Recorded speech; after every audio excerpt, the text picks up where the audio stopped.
If by chance you are dreaming right now, wake up! Welcome to Horror Night!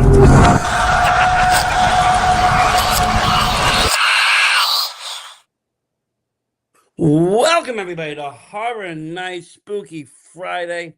And I got a very special guest on tonight. I have to say, I got a hold of their YouTube channel. I was watching all the short films, and it gave me some anxiety in a different way, and some of the stuff was uncomfortable in an unusual way, and everything was really unique, but the messages were really beautiful. And that's the one and only Sky Belluomini, they're her channel, and I have to say, very impressed.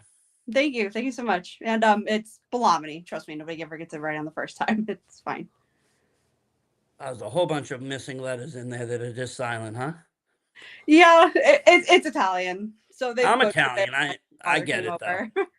Nobody ever gets my last name actually right either. It's always one letter or one vowel off.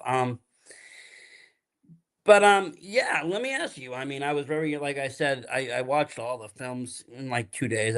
I just to give it some time. I could have watched them all in one. I'm a short fan. I'm a fan of short film. I like shorts just because I think it gives an opportunity to watch something without dedicating hours of your day, Mm, and you can kind of break it up. I can watch a couple now, watch a couple later. But I was just kind of hooked to the TV because again, the topics of them all were very kind of sensitive topics that a lot of people don't bring into cinema. hmm. Yeah, that's something that I do a lot. Um, my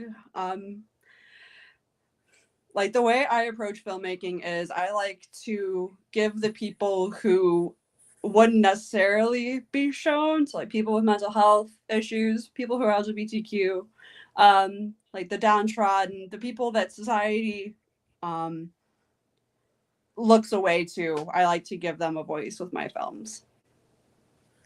No, I think that's really like it's nice because it's something different, because like you said, a lot of these people don't get a voice, or it turns into almost an exploitation film or something else. Mhm. It's never truly about the cause. But you were I felt your videos were both educational Thank you. and and it had like, some good points and pivots and plots and different maneuvers. I enjoyed just the whole flow of them.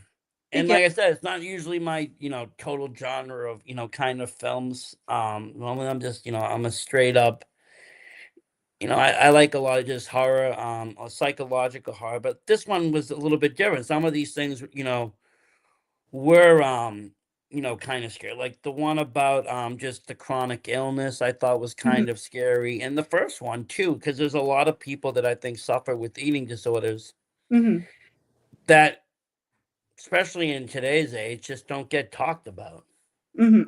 Exactly. And I do try to incorporate horror into a lot of my films. The Club is a great example of that. It actually premiered as a horror movie, and it was nominated for a whole bunch of things, including Best Film at its premiere. It's won a whole bunch of awards since then, but obviously, you get the intensity of this man is stuck in a bathroom and he can't get out without without maybe even living. And so I really wanted to incorporate that into that film, especially with it being based off of Pulse, the Pulse nightclub shooting. So that one was really important to me. Um, Dance to You Die as well. There's a little bit of a horror aspect when she wakes up dead because she's not eating. I feel like that's something that's not talked about a lot with eating disorders. Like, yes, you can die from them if it gets to that point. And I wanted to incorporate that as well. And with chronic, the movie about the chronic illness, I have six chronic illnesses. I experience a lot of the symptoms that the main character does, and it is scary. I mean, you never know where you're going to pass out at. I've passed out at work. I've passed out at school, and it's like obviously you don't know what's going to happen to you, and that in and of itself is very scary. And that's what I wanted to show in that film. No, and I think, like I said, a lot of people aren't, especially coming with having the experience yourself, aren't always as bold enough to put it out there or to put themselves out there as to being kind of the subject Hmm. because it hits close to home. It's it's easy to write about something that never it comes close to you, or some boogeyman or some shadow in the dark that isn't so real. But when it's something like you said affected every single day, it must be kind of hard to kind of do that because again, everything kind of like it's real as it's happening, but yet you're making a film about it. Hmm. And that's But something about my films that it does hit close to home. Actually, I've just had more symptoms of my heart condition be brought up recently. I just had an implant put in my chest last week, so it is something that is very real, and it's something that not a lot of people know about. I've come to face with some doctors who don't even know what my conditions are, and like that's something we need to be talking a lot more about our chronic illnesses, autoimmune disorders, and you know, not everything is things like cancer, like heart disease, that things a lot of people know about, whereas mine, like I said, not even some doctors know what they are. and that I think I mean and yeah, it's kind of like when things are kind of rare in in the illness, it's kind of like where it's only a few people talking about it, it's hard to find that kind of support. You mentioned other things like cancer and so forth. Well, I mean, these things are much more dominant in society, so people have these support groups. They have friends to talk to about it. There's all these extra things. There's not necessarily that for people. I know somebody else that had like just a lot of different random illnesses that kind of just made a day like hell out of them. And I always just to me that's scary. I mean, I can imagine having one ailment or two ailments, but when you have like four or five different things going wrong in different places, mentally I think I would probably lose it. I have a couple of times actually. So like I said, I have 6 chronic illnesses. One of them is called Ehlers-Danlos syndrome, which if you know what collagen is, it's basically the glue that holds your whole body together. And I don't produce it. So it causes a lot of problems. Um, Mainly my joints don't stay together as well. I mean, you can look at this. I can put my thumb to my arm. I can touch my nose to my knee. Like I'm very flexible, but You're a it's hell of a because contortionist, I'll say that. I not to brag or anything. I was able to make a human pretzel out of myself up until puberty. But it's because like a lot of the stuff that holds your joints together, your ligaments, like the tissue and stuff, it's very weak because it's not there. So it's basically just strings, very, very loosely holding me together. And it affects everything. It affects your skin. It affects your joints, just like I said. It affects your digestive system, your reproductive system, your brain. Like everything can go under this umbrella. And with my luck, everything does go under that umbrella. My EDS, it basically affects everything else. I'm neurodivergent because of my EDS. I can't have kids because of my EDS. My heart is the way it is because of my EDS. A lot of my joints I have arthritis in a lot of my joints because of EDS, and I'm only 25. Yeah, that's scary right there in itself. That's a horror story. I mean, just the thing about, just I mean, I'm glad you can have a sense of humor over it, but to a lot of people, I think that would just be terrifying that their It bones is. and stuff aren't, held together. My EDS isn't to that point yet, but I'm in a couple of support groups online where it's like their entire arm can be detached about from my arm. Yes, I am talking about others down lows. We love our zebras here. Um, like can detach their entire arm, or like can detach their whole leg or their knee or something, and it's scary. I mean, cinematically, you can do probably some cool body horror movies, but like I said, day to day, that's probably like just, I mean, besides the pain and everything else, just a terrifying thought, and just it's Yeah. like, you know, but you bring in these kinds of things or similar things, or just touching on light about just all these things. It's like, do you feel relieved in a kind of sense from it? Is it kind of freeing to put that kind of content out there? It is. The why I talk about it so much as I do is because I believe the more you talk about it, the more awareness people are getting from it. And awareness is everything. Awareness brings cures, awareness brings treatments. And even if it's, oh, I talked to this person is a friend of this person, is a friend of this person, is a friend of this person who's a doctor or a medical researcher or something like that. So I will never stop talking about them. And I talk a lot. So it's just kind of how it goes. Now, let me ask you, what got you into film? What got you into making or getting the idea that you wanted to make a film in general? So I first started out as a writer. And I've always loved movies. I hope my Aunt Vicky and my Uncle Rico are watching because you're about to get your shout out right now. So I grew up in Chicago, a little suburb north of it called McHenry, and my family are movie people. We love movies. We always have, and my Aunt Vicky in particular, she owned a cabin in northern Wisconsin in the middle of the woods. Like there was a restaurant across the street, there were some houses around it, and we were next to a lake, but it was mostly woods. And this woman, from the age of when I was about 5, 4 or 5, she played horror movies. Every weekend we went up to that cabin.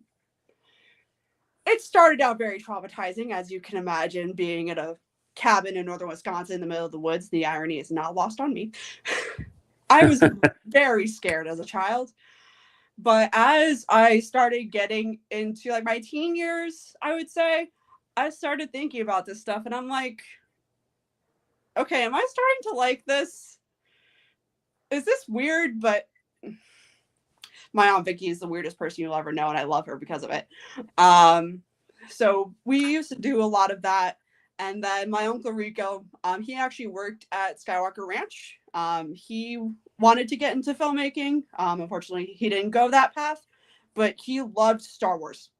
He still does. He's the reason I'm the nerd that I am. Um, and so we love Star Wars. We love sci-fi.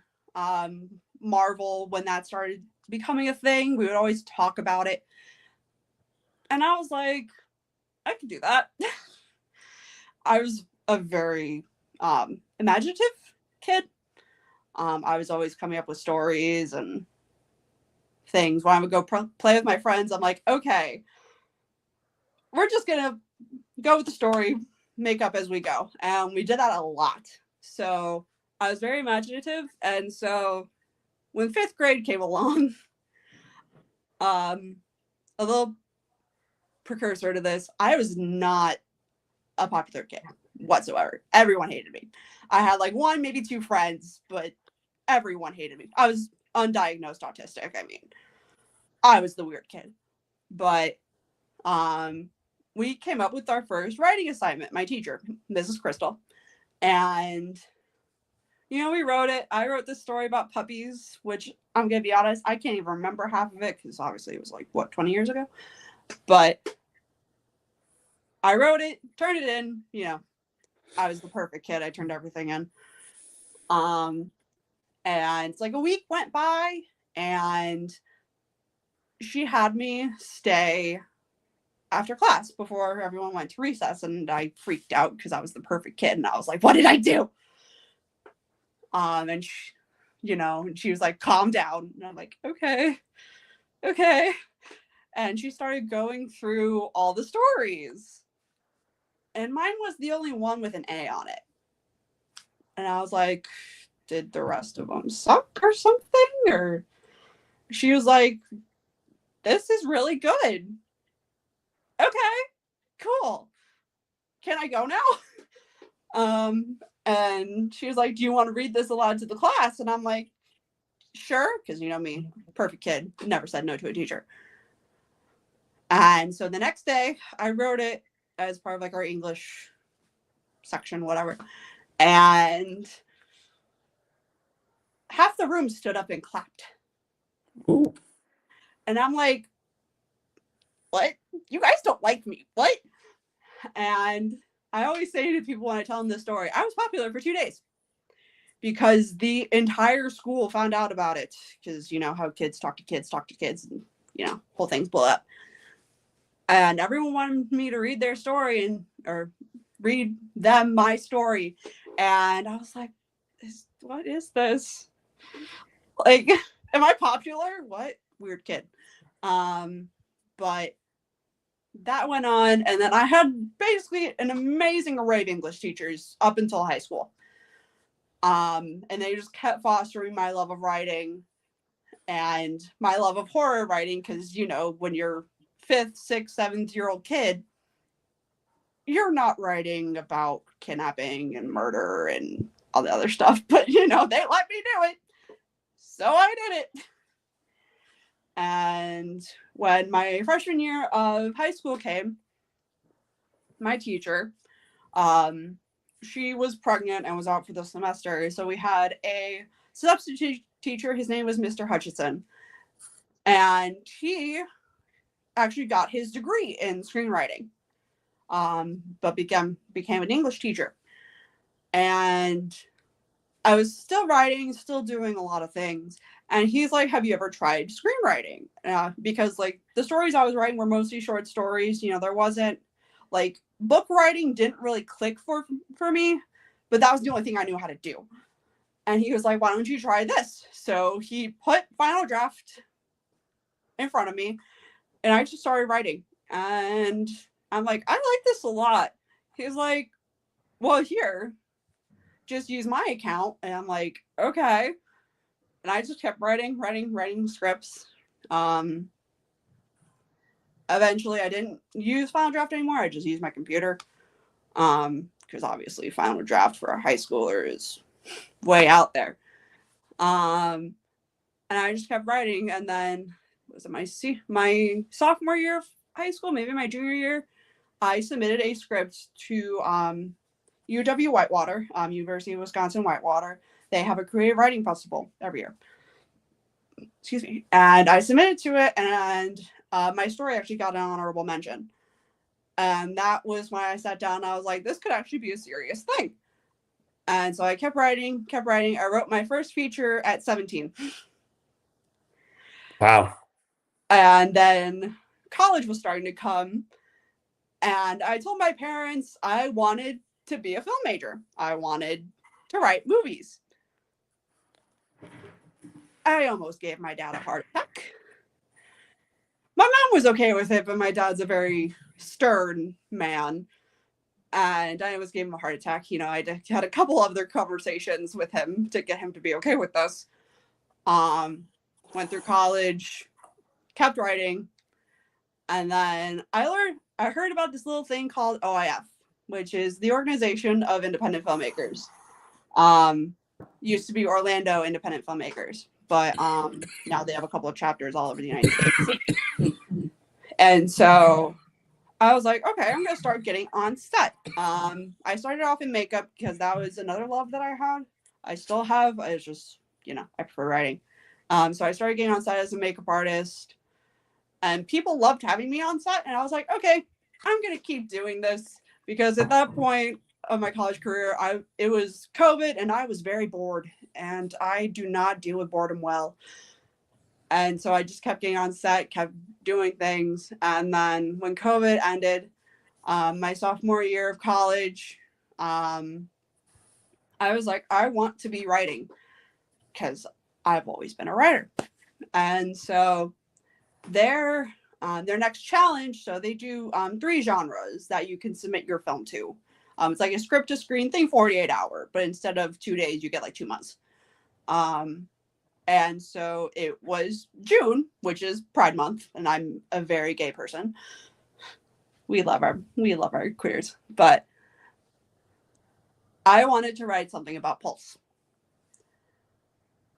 And I talked to a couple of my friends about it, and they're like, you should totally do this. And like a couple of the people I've been on set with, they're like, you should totally do it. So I did it. I wrote Club, and obviously it was based off the Pulse nightclub shooting. And like I said, it got a lot of nominations, including Best Picture, and it got a lot of awards going from there. So yeah, now I'm a filmmaker, I guess. How did you now when you I mean after the I mean you write the story, you got the script, you submitted it. Did you have to now go, find the cast, find, the camera Yeah, person, find everybody? Did you yeah. end up directing it though yourself? Yes, I did. I don't direct as much anymore. I prefer doing other things on set. I'm usually an assistant director or a script supervisor now.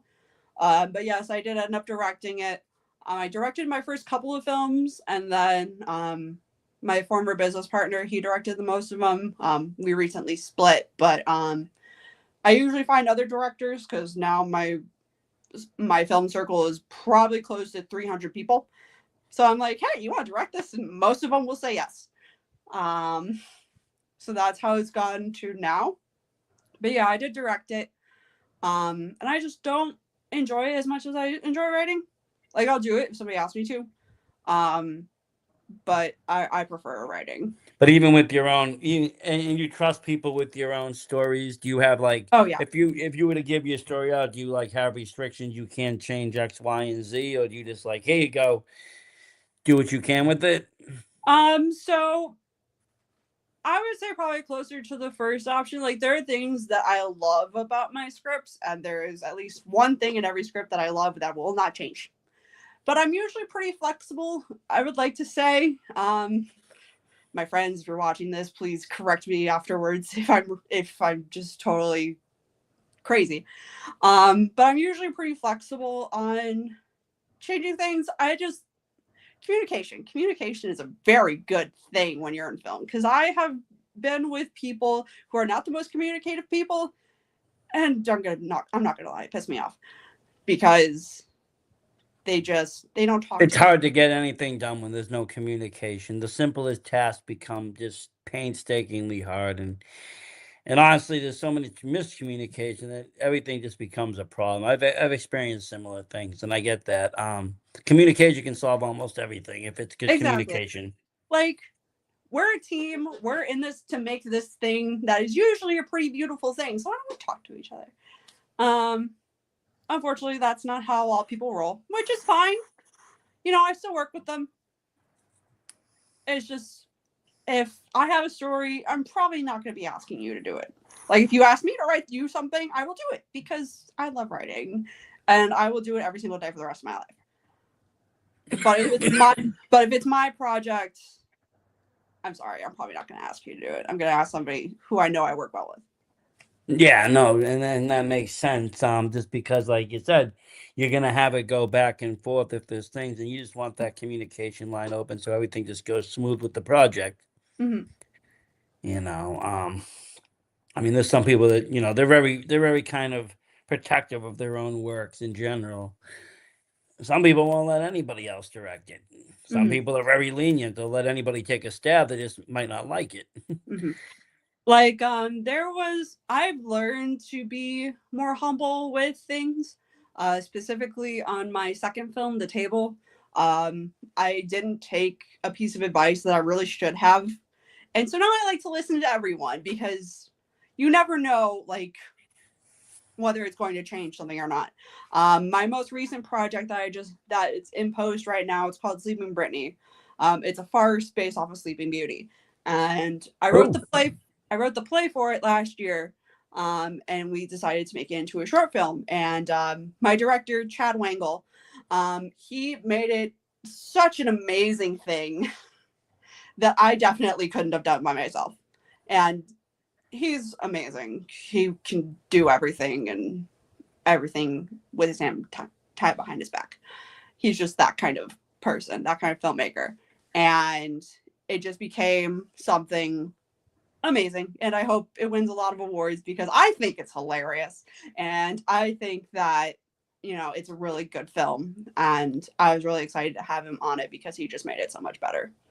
do you find it? I mean, 'cause I noticed. I mean, yes, some of your movies were talking about very serious things, but some of them did have some comedy in it, where people like almost like had like a musical vibe to it. Others had other senses that kind of definitely softened the tone a little bit. That kind of Mhm. laugh, but you're still, receiving the important message. Is that something like you like to do? Kind of bring humor into it? Yeah, I find that humor makes it not so serious because I'm the kind of person who I get really into my feels sometimes. I'm an empath, so when I start to feel sad, I start to feel sad. And, usually my humor, it can just cut through it. I'm like, oh, okay, I'm happy again. It's also the bipolar, but I digress. Um, I find that it does help. And obviously, Sleeping Brittany is a rom com, so I'm actually getting more into comedy, but I will always love my drama. I usually write drama and horror. No, and I think this, comedy is honestly sometimes go hand in hand with horror, because there's a lot of good comedy horrors out there. Yeah, And of I course. even horror movies are like now calling in horror like comedy writers to help write the screenplays. I know one Stream 2, they were bringing in people from a comedy show to Mhm. help write the script, because they want to add some funny nuances to the movies to make it a little bit whatever, but they want to keep it from getting too campy or too goofy or too Exactly, silly. exactly. And I know a lot of good horror comedy writers. Austin Janowski is a great one down here. He makes comedy gold, but it's all horror. God, who else? My partner Chad Wangle. He's really good at comedy. Jay Bogdanowicz, he's very good at comedy, but it's really like Scream really made it a huge thing, and I love Scream. Ghostface is my third favorite slasher. Um, so it's just really nice to be able to like, oh, you're about to kill somebody, and I'm gonna laugh about it. That's very nice. Are you excited for the new film coming out? Yes, way too excited. I love McKenna Grace. Yeah. She's obviously the next big thing. I would cast her in anything, but yeah, I am very excited for the new Scream movie. Speaking of that, is that something that you get kind of do when you do these films? Is kind of you get to do the casting as well? Yeah, so I cast all of my films. Um, it's just something that I enjoy. I like seeing people grow. My friend Melissa Vu, she has been auditioning for me for probably 3, maybe 4 years now, and seeing her growth from her first audition to her most recent one, she's grown into an amazing actress. And that's not the only person I could say that about. So it's nice being able to see their journey of, oh, they're getting better at this. And yay, we love when people getting better at this. And it's really nice to see how happy they are when they get the role and how excited they are, and like a lot of like say a lot of good things about my scripts, so ego boost because you always need that. um but it's all I love the casting process. If I wasn't a writer, I would probably be a casting director just because I love it so much. No, that's cool. And I think, with most things, there are a lot of things, like especially in indie, stuff. So, prior I was doing independent wrestling. There's always this arc you can kind of watch or follow people, whatever they're doing. When they first get in, they're here, and then they get to a certain level. And even in film, like now with YouTube and such, and this, we're allowed to see a lot of the short films that, directors and producers made before they made any Hollywood blockbusters. And suddenly, like, oh my God, wow, that's different, and you can see how much they've grown over time. Exactly. Like if you look at George Lucas, who I adore, obviously being a Star Wars fan, if you look at his first film, like his first film was a short film. And that's the same. I believe Steven Spielberg, his first film was a short film. Like a lot of the first ones, they started in shorts. And obviously they're multimillionaires and like they have IMDb lists that are taller than me. And it's just amazing being able to say, hey, this is where they started. Now look at them. But that's I think the cool thing is that everybody kind of starts at the same spot, and then depending on, sometimes, yeah, it's extra, out of circumstance, but a lot of time, what I've been told is just about the passion. If you have the passion to get it done, you just keep trying until it's done. Mhm. And I'm definitely that person. Everyone who knows me says I'm a persistent one. I just love being able to see it go from here to where. So you ev- fully immerse yourself in the project and just fully jump into Mhm. it. Yeah, I'm definitely one of those people. I think that's what makes good movies, because I think what it does is, when you see the cast, and the cast sees, the people in charge, of the directors and everybody, very overly passionate, and not just, trying to make a dollar and make it into a job. It gives them motivation to see the project, do good too, because it's not just about the money now. It's about, they want to see your baby succeed. Exactly. And you get like a whole group effort of, we want this film to be good because we're all part of it now. And then it grows from that to just being a really good film. Yeah, definitely. But, I think that that's amazing. Especially because, like you said, you kind of started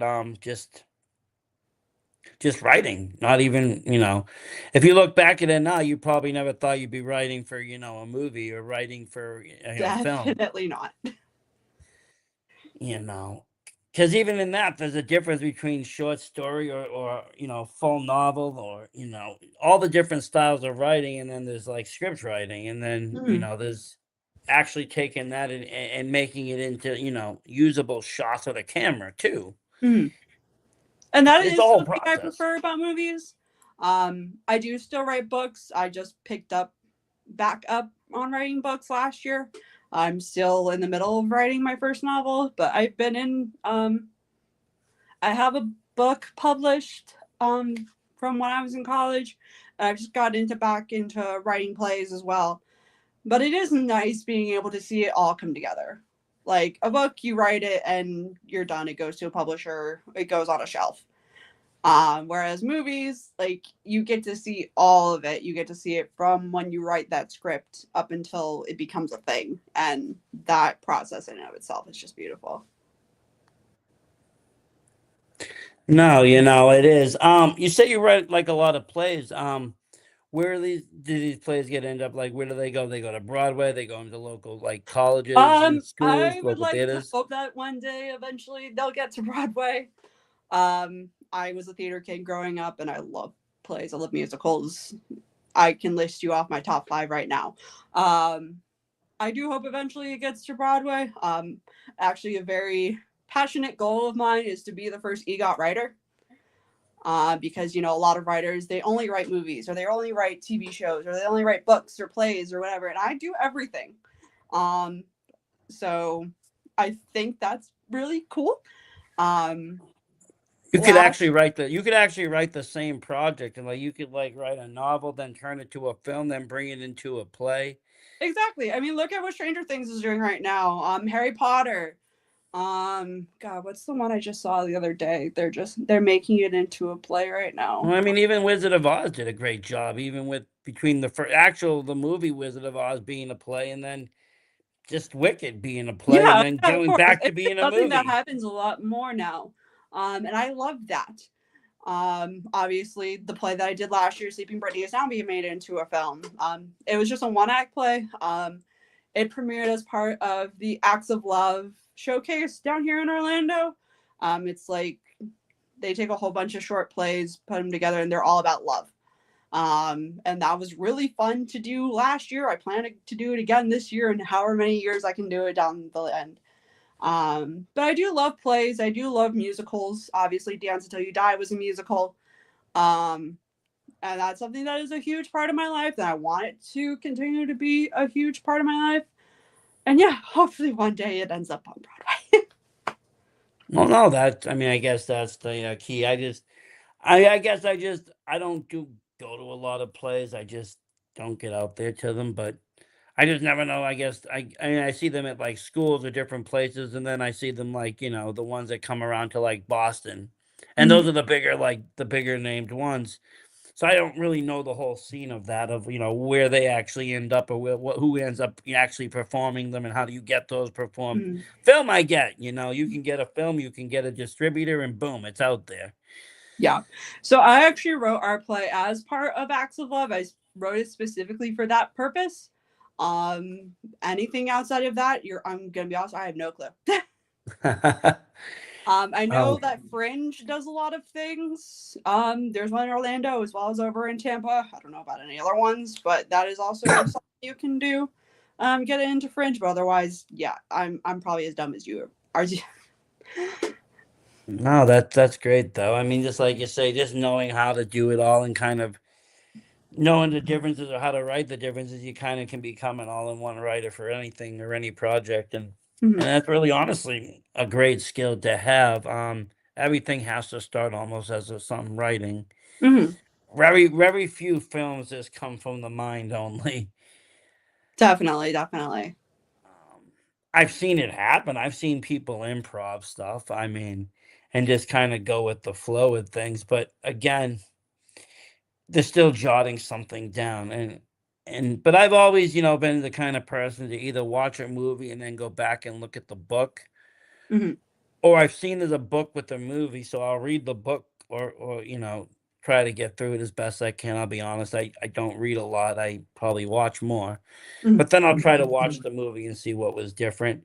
I mhm. usually do it just to see for extra lore, because the books always have more lore, or a Oh little bit yeah, more. that was something I did a lot as a kid. I read the book, then watched the movie. I don't read as much anymore as I used to. I try to, mostly with Hunger Games, but the new books and movies that are coming out with it. But I don't read a lot as much anymore. But I do like seeing like how it is as a book versus how it is as a movie. Oh yeah, definitely. I mean, the Welcome to Derry series kind of got me back into Stephen King.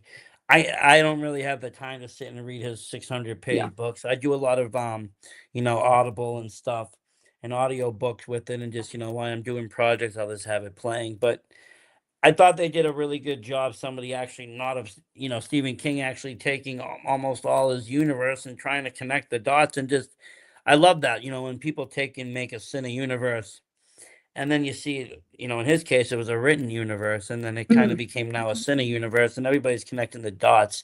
It's Yeah. really nice to see that. I find it Yeah, entertaining. and Pennywise is my favorite slasher, and yes, he is a slasher. I will argue that to the death. But um, I do love seeing how big it's gotten. It was one of my favorite books in high school. I read it probably about 5 times over. Uh, but I Would just you love still how call him a? big. But even after reading the book, you would still call him a slasher rather than an entity. Yes. What would you say makes him that slasher? Is this because he stalks the stocks? Um, I mean, I look at it from a film history perspective. Film history is one of my most passionate topics. You have to look because, like, look at Killer Clowns from Outer Space. You can't even say Michael is a human. Like, if you say Michael's a human, I'm sorry, you're wrong. Um, and then obviously Jason, No, I he mean, even Arthur Clown has become supernatural because he's died once. Almost any of the killers that are out there, besides the people in Scream, are pretty much, you exactly, know, and it's like non-human. just because we know where he comes from doesn't make him any less of a slasher than like Michael or Jason. And like, oh, they have a human backstory. Okay, But who I mean, do they? Maybe they don't. Maybe they stole somebody's human form, and they're a great entity as well somewhere. exactly. And like, That's a good way to think about it. I never really thought just about it because we that know way. he came from outer space doesn't make him any less of a slasher than all the other ones. No, and they filmed the movie more of a slasher style, or more of a horror, than like something like Alien, which was more of like a, sci-fi horror. Mhm. It wasn't filmed as a sci-fi horror. It was filmed as a straight, horror. This is gonna scare you, and I think, Yeah, it just so happens that the slasher is a alien. yeah, but in the movie they're using the clown as a even as the being, I thought made it scary, because there's so many people are afraid of clowns now just because of Tim Curry. Mhm. Tim Curry is an Yeah. icon. Love that man. Oh, he is. He does great work, and I mean, Bill did great with the character too, but I think it was kind of the over the top for me, like kind of like Annabelle. Like if you look at the movies in Annabelle, they made the doll really creepy, and if you really saw that doll, you wouldn't go anywhere near it. But the fact that the real Annabelle doll wasn't creepy, it was Yeah, just a the Raggedy mundane Ann doll. doll. And that was kind of like the Pennywise in the original series. He was a happy, colorful clown. Kids could get But close to him without him going. Now I know Stephen King read him more as that silver clown from a different era, but that looks creepy to me. I wouldn't go near it again. The the Pennywise that Tim played, you would go as a kid maybe near there and take the boat or do this or do that. Mhm. It was much more just friendly, but then terrifying at the same time. Because at that point they weren't using so many VFX. Everything was like practical, and it just Yeah, it just seemed more real. And that was just a mini series. That wasn't even a feature film. That was yeah. just for made for TV. Hmm. Um, but yeah, I like I said, I've gone. I like all sorts of horrors, different genres, different styles. Hmm. Anything probably from analog horror to you know like you said, kind of drama horror or suspenseful movies, or even shorts like yours, like with a purpose and with a meaning and something deep that is kind of done in a way that it's mysterious, or it might not necessarily leave your heart pounding, but you're intrigued enough to continue to watch it to the end to get to receive the message that it's Exactly. giving. And something I like to do with a lot of my films, and honestly, probably with every single one, it can be made into something longer. Um, Club is actually being made into a feature right now. At least we're trying. We need money, but um, I wrote it into a full fledged feature, and it honestly could have a second one if it wanted to. Table could be written into a mini series about how each character is outside of when they got kidnapped. My Love Lilac could obviously be made into something bigger. Like almost every single one of them can be made into But like something. even the one with the eating disorder, like for me, it was like a twist ending because yeah, I saw her throw up in the beginning, but I wasn't thinking that. I figured she was like pregnant and she was going to tell her parents that she was pregnant. Mm, But it wasn't pregnancy at all. It was an eating disorder, which was to me mm, was like, whoa, wait, what did she yeah. say? Mm, So I was totally expecting the other thing because I mean, a lot of people would just written it that way, or that's just more common or whatever. mm, But it wasn't even like that. It was something even more impactful. yeah. And then they go into kind of that, and you just realize, again, you remember it because for a while it was kind of I wouldn't say it wasn't frowned upon, but it was almost like I don't know, people just brush it aside as if you want to be in the modeling industry, if you want to be in these certain industries, then you're gonna kind of have to do these things. You need to Mm, keep this weight. yeah. And it wasn't so much people weren't looking at the health risks. They were looking at, the benefits of the other way until it became And a problem. exactly. And especially with Dance to Die in that first scene in her room, you can see like we never really shot B-roll of it. But there's like pictures of models on her walls. There's pictures of dancers and they all look like pencils. I And mean, I remember watching old like Lifetime movies and such on the topic. It just seemed almost normalized, but at the same point, it was only to an extent when people started having, heart issues or other issues or fainting or falling, then it became a problem, and then it became this whole real thing. Oh my God, you're doing this and that, but nobody was talking about it when all the success was happening, mm-hmm. and no one kind of looks at it. Oh my God, the kid is losing weight or not gaining weight. Exactly, exactly. It's not like when you're an adult, and gain 5 pounds or you lose 5 pounds, you kind of realize it. When you're a kid, you don't really look at it. So Mm, people don't look at it. And but no, I thought that was good. And even the first film that I watched was very impactful. Just seeing somebody, in their own head, kind of just working off negativity of others and using, what other people say to kind of drive how they feel about things. mm. That kinda hits home any which way, doing anything social media, making movies, any which way, you're gonna get negative feedback, negative Oh comments, yeah, negative yeah. things. It comes with anything, And sometimes you just you end up taking it too far. You feel it, and you just gotta realize that you don't need to bring it there. It's not you. It doesn't define you. It doesn't make you who you are. It's just somebody else's words. Exactly. And that is something that I did struggle with a lot in high school. I got very dark at some points because I just let it get to me. And I didn't really have friends to say, hey, they're wrong. I'm fortunate enough to have a lot of friends like that now. Shout out to Claire, shout out to Stephanie, shout out to Jackie. They're like my main girls. I love them and they love me, and it's a beautiful thing. And we just always hold each other up and really just be there for each other when we need to. Well, I think that's important, though. Everybody needs someone they can like kind of check in with, talk to. Because I mean, not everybody is out there to. I mean, everybody can be friendly. You can have a lot of friends, but not everybody's there to listen to certain things, or can even be supportive if they don't know how or don't know where. Sometimes it can make it worse. So it's always good to have someone you can kind of trust in with some of the deeper, darker things that you can kind of share with. Because I'll be honest, mental health in everywhere in every field has kind of declined since the COVID. Exactly. Yeah. Therapists are very scarce. It's hard for people to get them. It's hard to get people to talk to. Other people are using Chat GPT. Other people are using Amazon. And none of it's going to compare to a real human being or that Exactly. connection that you need with the real human.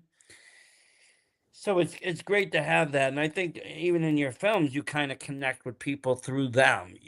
Through the film, you feel connected in a way. Even if Mhm. you don't suffer from the ailments, you definitely can. You feel connected to the people that are. Yeah, exactly. And that is something that I hope to do with my films. And even like the people who do deal with that or like know somebody that did. When Dance Until You Die premiered, um, as I was leaving the premiere, I came up. This older couple, came up to me, and their daughter had just got out of the hospital, and she was dealing with anorexia, and I broke down crying. And it's moments like that is like that's why it's worth it. Like even if not everyone relates to her, not even if everyone likes it, there is somebody that does, and I would like to believe that there is at least one person in this world who will love something even if everyone doesn't. And it's just something like that that brings those beautiful moments. Oh yeah, I mean, and not for nothing. I mean, let's face it. I mean, if you want to talk horror and horror history, most of the movies that we all love today all failed terribly in theaters. Opening days, they did Oh yeah. terrible. Nobody liked I mean, them. The They Shining is a didn't get perfect example. they all became good through VHS rentals and people just talking about them, and those one or two people that did like them becoming a group of people or finding others that liked it, and all of a sudden you got mass populations of people that like a certain film, and then they're bringing it back, and new generations are falling in love with it. So there's You all have an these aunt that rooms. lives in the north that has a house in the woods in northern Wisconsin who watches horror movies with you. Hey, I mean, there's nothing wrong with that. That's the perfect place. I mean, I was telling someone the other day, I mean, in the summertime, I go to the local cemetery. There's like places to park and stuff and roads, and I just park. I'll put on a film on my phone and just kind of chill and watch a movie very quietly and Mm. not be bothered with anybody because it's good ambience, A. B, it's quiet. There's no, my kids aren't around, my wife isn't around, no one's around to talk or do anything. And then it's also, like I said, a good ambience. I end up using that locations a lot in there anyways for filming short stuff and plus I got like family I visit and so forth quite often. It's right in within walking distance. So I'm usually there anyways, kind of just if I try to get a lot, like I said, footage or different things. But I last year I was just like, you know what, I'm just gonna hang out and watch movies. And I did. I just put on like a few zombie movies and I called one of my friends and he called me back. He's like, "What are you doing?" I'm like, "Well, I'm watching, this Fulci film." And he's like, "Where are you?" And I'm like, "I'm actually in the cemetery in my car, just chilling." He's like, "You're crazy. Hey, I You're probably gonna would have get done the eaten." same thing when I was a kid. He's like, "You're gonna get eaten." And I'm like, no, I'm fine. Don't worry. There's I nothing was a kid scary in here." that hung out in trees. I loved trees when I was a kid. Right. And I mean, sometimes you just want to go to a place where you're not going to be bothered. I Hmm. think everybody needs a place to go that you're not going to be bothered. But no, I mean, some I've had some of my, like I said, I've had a lot of my most creative thoughts kind of running through because I will like where it is. It's a cemetery, so there's not, there's a lot of roads in there, but Hmm. framed right, you can frame it the roads without getting either side of the Hmm. graves. So you can use it for like all different locations for different shots and different Hmm. things. And there's like usually nobody in there in the day. So, I mean, at one time I held a pro wrestling event in there with a bunch of people who were wrestling. And the only thing happened was the cops came, said somebody said we were fighting. And I had to show that they weren't really fighting. And everybody just left everybody alone. So I was like, okay, That's well, awesome. if I can do that, then I can film a horror movie in here. Oh yeah. Um, But no, with, not usually having a budget and being, kind of new to film myself of actually filming. I've done a lot of editing in the past and stuff like that, but recently I got a camera and I've been kind of playing with that and doing a couple of short films and Hmm. have a couple of buddies that want to make a film and they've made I mean, films hey, and that's all you need when you're first starting out. it is. And it's a lot more accessible now. I was able to get like, a Black Magic for pretty good money and it's got good cinematic lenses. Everything works nicely. Hmm. It didn't have to cost me a fortune. Like back in the day, I could imagine especially when they used real film reel, must have been Hmm. almost impossible for somebody just to go out and make a Yeah. film. No, I But I can attest to that actually. Chronic, the movie that is about chronic illnesses. Only my sound guy, my camera girl, and three of my five cast showed up that day. And we still made a movie, and it's a pretty good one, I would say. So that is really all you need is camera, sound, and people. yeah, yeah. I mean, I've even done some stuff just with me, a tripod, sound wired, like Hmm. hanging from the ceiling, and just went with it sometimes too that way. But no, a small team sometimes works very well, and just having people that you can work with and that they want to just see everybody succeed. I think that mutual success is the real gold in it. Hmm. Like you said, you love casting because you love to see these people, their happiness with the role, and you want to see them grow as an actor. And if one day they're in your film, and the next, in a year or two, they're in, some major blockbuster film at the same level, you're like, well, I casted them too, and you get Yeah, that little piece. that is something that I do a lot. There are a couple of my friends who are very special to me. One of my films was their first film, and so it's really nice to see where they grow. And it's like the this last premiere we had that Kings and Queens premiered. One of the guys from Table, the one who says you bitch, he just won his first award, and he thanked me for it, and I'm like, bruh, so much love. Larry Calibrata, love you. But it's really nice to be able to see them go into more stuff. Larry's a great example of that. Larry Alavsky, his first film was mine, and he's grown into a great actor and great filmmaker. Jackie, my best friend that I mentioned earlier, her first speaking line was on Club, and now she's SAG eligible and doing all the things, and it's amazing for her, and I love her. But I love being able to see that, like seeing people grow. No, that's great. That's great. Well, we're just about almost out of time. I got a few more questions. What do you got for the future? What are you planning on doing now? So I have three projects that are coming up right now. Like I said, Welcome to the Club. That is going to be the feature length version of the club. It happens before the events of the short. It focuses on Carlos, who he ran away when he was about to age out of the adoption system and fell into a prostitution ring. Theo, who is a cop, his husband is dying of cancer, and Kelly, who is Carlos's best friend, she is trying to rekindle her relationship with her mother after her abusive father passed away. And so we're trying to make that SAG. We're trying to make it a whole huge thing because that doesn't happen in Florida. It does happen sometimes, but um, it's rare among my friends, I guess, at least. So we're trying to make it an actual budget. We're trying to get investors and we're trying to get grants and stuff like that. Other producers who will want to come on to this a really amazing project. So I've been told. So that's the first thing. The second one is called Nail Salon. It's a TV show. It's about this girl who is like a party girl. She's in college, but she's not really there for a reason. She wants to be wed to to the love of her life, who's actually just kind of a douche. Um, and in the first episode, she goes to a party, gets super drunk, and is raped. So that's been there. I will admit that. Not that specific situation, but that is also something very close to me. And I actually just discussed this with my producer earlier today. I hope she's watching this because she's an amazing human being. Michelle Procopio. She, like I just said, she's amazing. She just won her battle with cancer. Awesome. And a very aggressive form of cancer at that.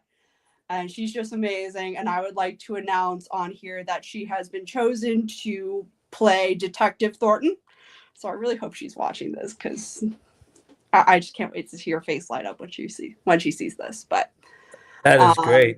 That's going to be Congratulations. filming. Yes, that's going to be filming later this year, probably sometime in August. It's going to be a full TV show.